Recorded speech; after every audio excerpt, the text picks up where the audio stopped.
Estoy en el Centro de Asma y Alergia Hinojosa para hablar hoy sobre un tema súper interesante y es cuando uno está consumiendo antihistamínicos. ¿Qué recomendaciones debería seguir y qué precauciones debería tener? Y eso nos lo va a decir nuestro especialista, el doctor Carlos Hinojosa Llerena. ¿Cómo está, Sí, ¿qué doctor? tal? Qué gusto de verte. Bueno, antihistamínico significa contra la histamina. La histamina es el principal mediador de la alergia. Cuando hay un problema de alergia a nivel de la piel, hay un problema a nivel de las fosas nasales, en caso de la rinitis alérgica, por ejemplo, en caso de la piel, en caso de urticaria, nosotros vamos a usar un antihistamínico, porque tenemos que irnos contra el mediador químico que la produce, que es la histamina. Por de ahí el nombre. Entonces, pero hay que saber usar, es importante. Hay dos tipos de antihistamínicos, los que atraviesan la barrera hematoencefálica y los que no. Los primeros producen somnolencia, mareos, vértigos, visión borrosa. Es importante entonces saber cuándo dar y la dosis recomendada y a quiénes se le va a dar, porque puede tener efectos colaterales. Muy bien.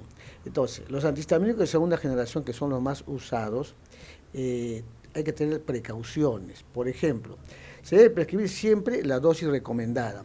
¿Ya? Ahora, si se puede aumentar la dosis, pero bajo vigilancia médica.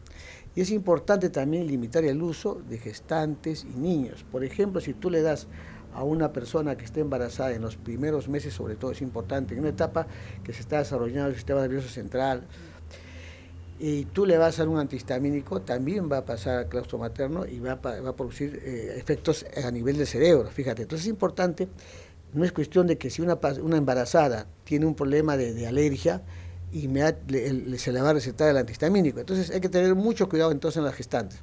Ahora, ahora el antihistamínico no se debe usar como preventivo, sino hay que usar durante el periodo de enfermedad. Cuando tienes la Cuando tienes enfermedad. enfermedad, no que si es que vas a tener un problema que tú puedes pensar de que vas a tener problema a nivel de la piel o que vas a uncir, te va a picar un insecto.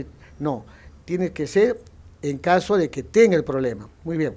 Ahora, hay gente que, por ejemplo, puede tener un problema cardiológico, que ya sufre, o sea, una enfermedad preexistente, entonces tenemos que hacer una evaluación, ¿ya? Y la gente, incluso la gente de la tercera edad, para recetar el antihistamínico. Entonces hay que tener mucho cuidado. Entonces, ¿dónde hay que dar? Problemas de urticaria aguda, urticaria crónica, el problema de rinitis De alérgica, las alergias. sí, la rinitis alérgica, cuando sobre todo tienen estornudo de estilación nasal. Tienen estornudo de estilación, prurito nasal, prurito ocular, o sea, picazón en los ojos, Sí. picazón en la nariz, entonces sí hay que darle el antihistamínico. Ojo, hay que tener mucho cuidado también, muchos antihistamínicos vienen unidos a descongestivos nasales.